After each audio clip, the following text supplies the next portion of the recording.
Hi everyone and welcome back to another video. Today I'm gonna do a kind of a hair tutorial. I'm gonna be sketching a few heads on my sketchbook and sketching on them different kinds of hairstyles and hair types. And meanwhile I'm gonna try to explain how I approach the drawing hair.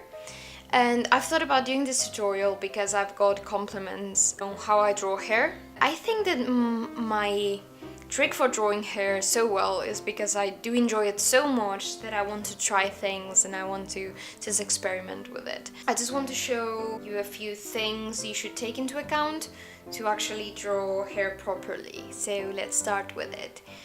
So first, you should take into account, and you've heard this probably already, you shouldn't take hair as single hair strands, single hairs. Take hair as big strands, like with a lot of movement. Like hairs don't go individually, they usually buckle up in a certain amount of hair. So if you see straight hair, which is the one I'm drawing first, usually the strands you want to be drawing are bigger and they're not individual, because straight hair usually it's kind of like a big mass. You just have to draw a big shape and shade that inside and you have a straight hair. And you can give it interest, like you can flow it around or add a few final waves to the end, but mostly with straight hair you should draw the shape of the hair and then just shade it, because the shape is the important bit in the straight hair.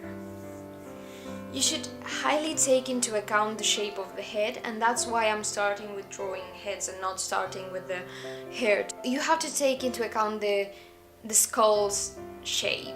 It's very important when you're doing especially certain angles that you think, okay, there's something below this hair, so you don't draw it too flat, or well, you can add all the volume you want, obviously, but you don't add volume in the wrong places.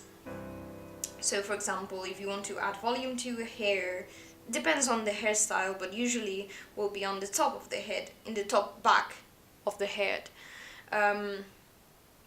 If you don't have an afro, that's a different kind of style. Take into account the skull shape, especially as I'm saying, if you're drawing, for example, a ponytail on the top of someone's head, you shouldn't draw it too low or too high, because that will, if you draw it too low, maybe it will seem that you're not taking into account the skull. I don't know if I'm explaining myself properly, but yeah, take into account the shape of the head.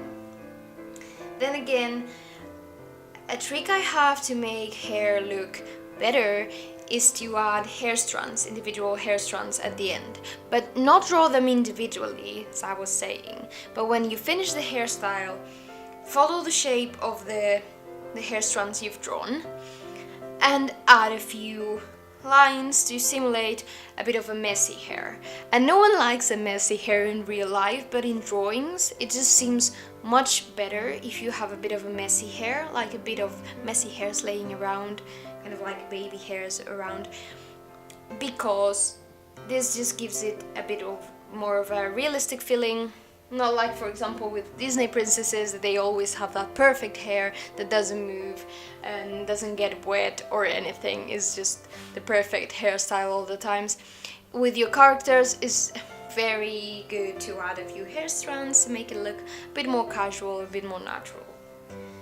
Then you'll have to practice to get better, obviously, but a trick I have, and I don't know if you've seen this before, but is just draw an individual shape of the hair, like if you're wrapping up it on your hands and you just see a bit of the hair, and usually the light will inseed in the center, and then in the bits that you have the hair wrapped up in your hand, it will be darker because there's shade in there. And the same happens with the hair in most of the hairstyles. So usually where your hair strand begins, there's gonna be shade.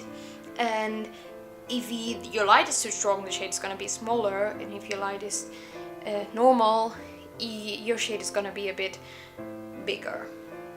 But yeah, usually a hair strand will have shadows on the beginning and on the end, and usually the light will be on the center. Try to make this constant in the hairstyle, like don't add shadows and lights on different styles, on different strands differently. They should be like kind of a mass. So that's why I'm saying just think of the hair as a big mass. Then for working with braids, you should take into account how you braid it. You probably have made a braid before, so take into account how you do that to be able to draw it perfectly. It took me some time to realize how to draw a braid, and it's actually very easy if you think of how it works. Most of the people just think, alright, I'm just gonna make crosses and look for the perfect technique, and sometimes you see tricks out there, but usually it's much easier if you just think, okay, how do I do a braid? You just pass one strand over the other, and then another one, and so on and so forth. And when you do that, you see the shape of it, and you can just draw a proper braid.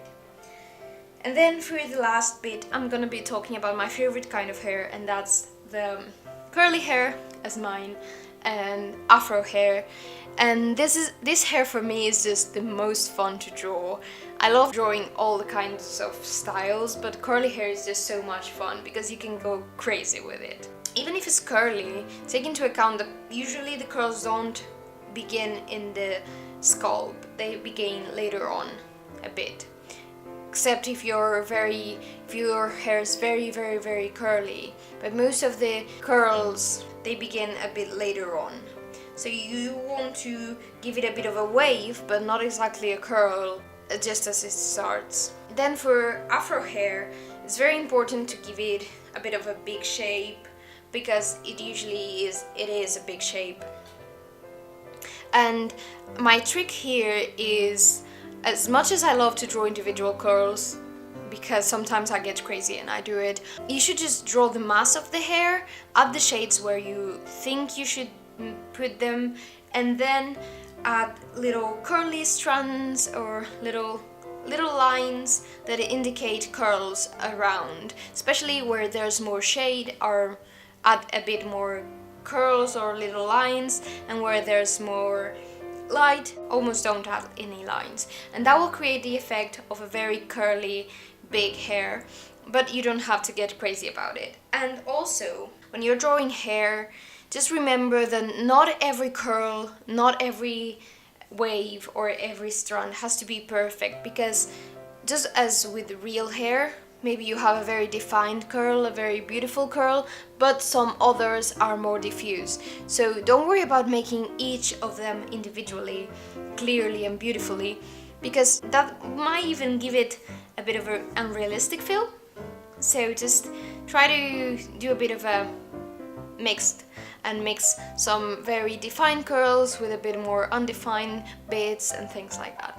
That will definitely help. The last thing is just practice, because obviously you're not gonna get better if you don't practice, but I really do hope that this was useful, and maybe there was something you haven't heard before or you haven't thought about, and it will help you improve your hair drawing.